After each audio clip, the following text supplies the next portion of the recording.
메리 스크랜턴 메리 F. 스크랜턴 어둠 속 조선 여성들에게 희망의 빛을 밝힌 교육 선구자. 선교의 동기 조선 여성들의 영혼을 위한 뜨거운 부르심. 메리 플래처 벤튼 스크랜턴은 1832년 미국 매사추세츠주에서 독실한 감리교 집안에서 태어났습니다. 그녀는 비교적 늦은 나이인 53세의 조선 선교사로 파송된 인물입니다. 그녀의 남편은 일찍 세상을 떠났고 외아들인 윌리엄 스크랜턴이 이미 의사 선교사로 조선행을 준비하고 있었습니다. 아들의 조선 선교 결정은 메리 스크랜턴의 삶의 큰 전환점이 되었습니다. 당시 조선 여성들은 유교적 봉건주의 아래에서 교육의 기회는 물론이고 기본적인 인권조차 제대로 보장받지 못했습니다. 태어날 때부터 남성들에게 종속된 존재로 여겨졌으며 바깥 출입조차 자유롭지 않은 억압된 삶을 살았습니다. 스크랜턴 부인은 이러한 조선 여성들의 처참한 상황을 전해 듣고 깊은 슬픔과 함께 뜨거운 소명의식을 느꼈습니다. 그녀의 선교 동기는 단순히 복음을 전하는 것을 넘어 조선 여성들에게 교육의 기회를 제공함으로써 스스로 존엄성을 회복하고 주체적인 삶을 살 수 있도록 돕고자 하는 강렬한 열망에서 비롯되었습니다. 그녀는 여성의 교육이 곧 한 민족의 미래를 밝히는 등불이 될 것이라고 확신했습니다. 아들 윌리엄 스크랜턴의 증언에 따르면 그녀는 예수 그리스도의 사랑 안에서 모든 인간은 평등하며 특별히 소외된 여성들에게 복음과 근대 교육의 빛을 전하는 것이 하나님의 뜻이라는 굳은 믿음을 가졌다고 합니다. 이러한 그녀의 신념은 훗날 조선 여성 해방 운동의 중요한 초석이 됩니다. 그녀는 성경에 나오는 인물 중 바울의 선교 사명처럼 여성 선교사로서 오직 여성들의 구원과 지위 향상의 모든 것을 바치기로 결단했습니다.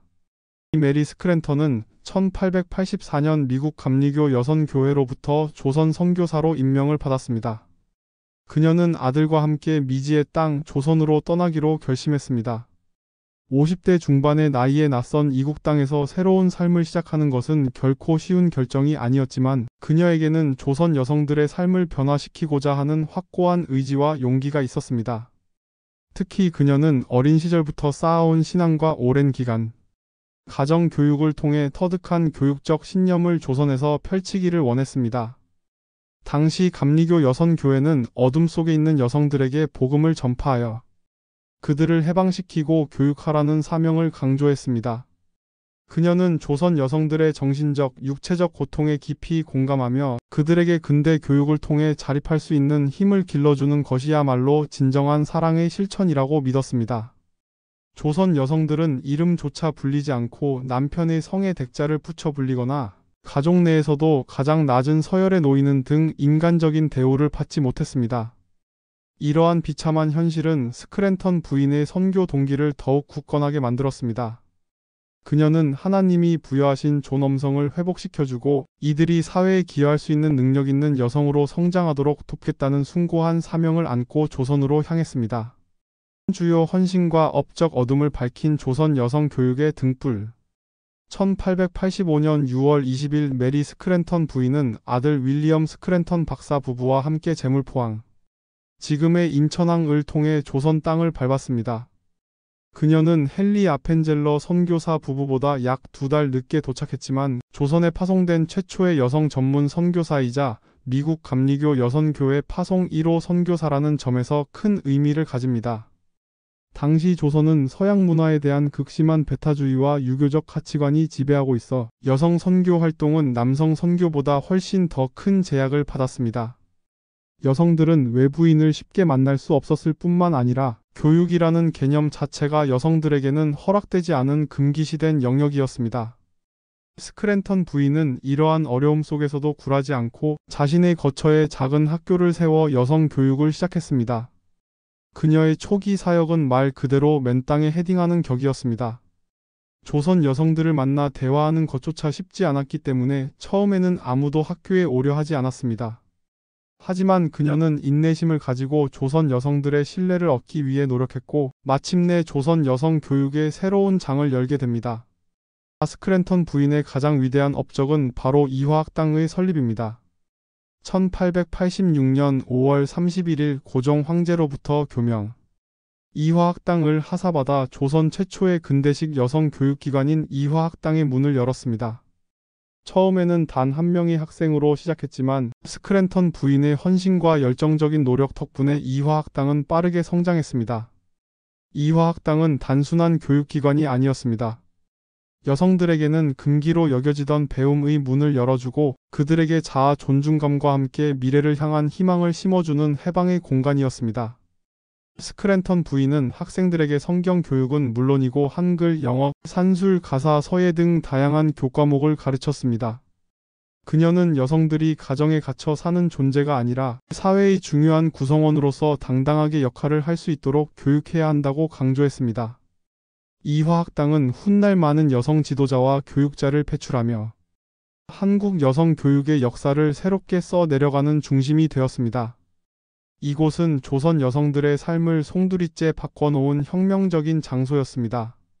이화학당 설립 외에도 스크랜턴 부인은 의료 선교와 보육 사업에도 깊이 관여했습니다. 그녀는 가난하고 병든 여성들을 치료하고 돌보며 버려진 아이들을 거두어 기르는 일에도 적극적이었습니다. 특히 당시 조선에는 여성이 남자 의사에게 진료받는 것을 꺼리는 풍습이 있었는데 스크랜턴 부인은 이러한 현실을 인지하고 여성들을 위한 병원 설립의 필요성을 역설했습니다. 이러한 노력으로 1887년 조선 최초의 여성 병원인 보구여관이 설립되는 데 결정적인 기여를 합니다. 비록 직접적인 의료 행위를 하지는 않았지만 병원 운영과 여성 의사의 영입을 돕는 등 간접적으로 의료 선교의 토대를 마련했습니다. 또한 그녀는 선교 사업의 일환으로 어린 아이들을 보살피는 보육원도 운영했습니다. 이는 생명 존중과 더불어 다음 세대에 대한 투자라는 기독교적 가치를 실현하는 것이었습니다. 스크랜턴 부인은 단순히 지식만을 가르치는 것을 넘어 몸과 마음, 영혼을 아우르는 전인적인 치유와 돌봄을 통해 조선 여성과 아이들의 삶을 변화시키려 노력했습니다. 스크랜턴 부인은 조선 여성들의 생활 방식을 존중하면서도 그들의 필요를 충족시키기 위해 꾸준히 현지화 노력을 기울였습니다. 그녀는 서양식 의복 대신 조선의 전통 한복을 입고 갓을 쓰고 다녔으며 조선 여성들이 친근감을 느낄 수 있도록 그들의 문화와 정서를 배우는 데 힘썼습니다. 초기에는 학생들이 학교에 오는 것을 꺼려하자 그녀는 학생들에게 옷을 제공하고 숙식을 해결해주는 등 물질적인 지원을 아끼지 않았습니다. 이는 단순한 교육을 넘어 삶의 전반적인 필요를 채워주려는 그녀의 진정성 있는 접근 방식이었습니다. 그녀의 헌신은 유교적 속박에 갇혀있던 조선 여성들에게 배움의 욕구를 불러일으키는 동시에 인간으로서의 존엄성을 깨닫게 하는 중요한 계기가 되었습니다. 이화학당의 졸업생들은 훗날 교사, 의사, 간호사 등 전문직으로 사회에 진출하여 조선 여성의 지위 향상과 근대화에 크게 기여했습니다. 메리 스크랜턴 선교사의 삶은 성공뿐만 아니라 수많은 어려움과 희생으로 가득했습니다. 그녀는 낯선 풍토병으로 인한 건강 악화, 열악한 주거 환경, 언어 장벽, 그리고 조선 사회의 뿌리 깊은 여성 교육에 대한 편견과 차별에 맞서야 했습니다. 특히 학생들을 모집하는 초기에는 서양 오랑캐들이 아이들을 잡아먹는다는 등의 악성 소문 때문에 큰 어려움을 겪었습니다. 부모들이 자녀들을 학교에 보내는 것을 극도로 꺼려하여 심지어 아이들을 숨기는 일도 다반사였습니다. 그러나 그녀는 이러한 비난과 저항에도 불구하고 조선 여성들의 변화에 대한 희망을 굳게 붙들고 끊임없이 노력했습니다.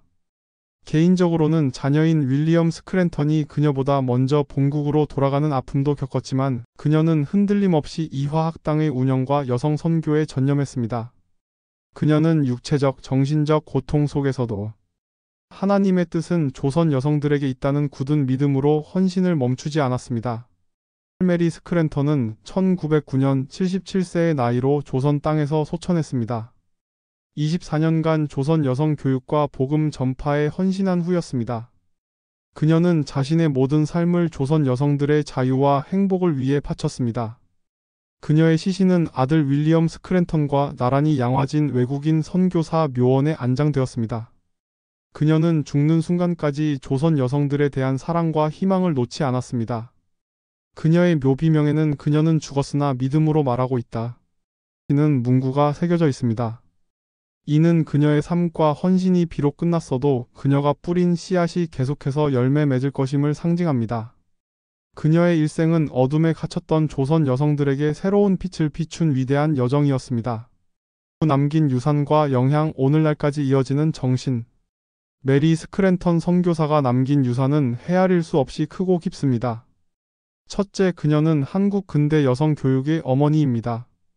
이화학당은 조선 여성들에게 학문의 문을 열어주었을 뿐만 아니라 억압된 삶에서 벗어나 주체적인 인간으로 성장할 수 있는 기반을 제공했습니다. 그녀의 헌신 덕분에 한국 여성들은 교육을 통해 사회에 진출하고 독립운동에 참여하며 각 분야에서 리더십을 발휘하는 존재로 성장할 수 있었습니다. 이화학당은 오늘날 세계적인 여성 교육기관인 이화여자대학교로 성장하여 스크랜턴 부인의 교육 이념을 계승하며 끊임없이 인재를 양성하고 있습니다. 둘째, 그녀는 조선 사회의 여성 인권 신장에 결정적인 역할을 했습니다. 유교적 사회에서 여성의 가치를 재발견하고 그들에게 교육의 기회를 제공함으로써 조선 여성들의 지위 향상에 큰 영향을 미쳤습니다. 스크랜턴 부인은 여성 교육을 통해 조선 여성들이 단순히 가사에 얽매이는 존재가 아니라 개인으로서 존엄성을 가진 하나님의 창조물임을 일깨워 주었습니다.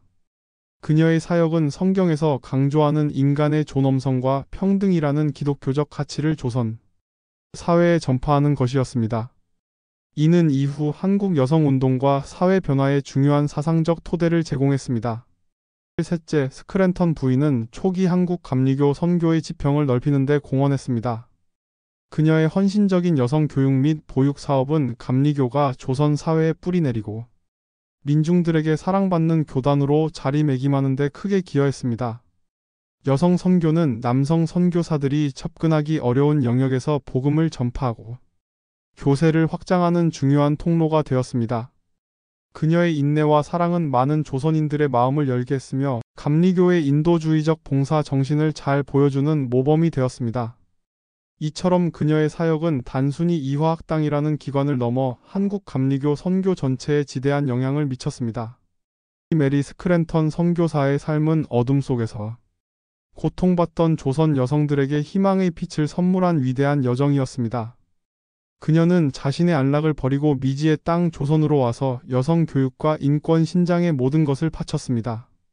그녀의 희생과 헌신은 오늘날 대한민국이 교육, 인권, 종교 등 각 분야에서 발전하는 데 소중한 밑거름이 되었으며 그녀의 정신은 이화여자대학교와 한국감리교회를 통해 면면이 이어지고 있습니다.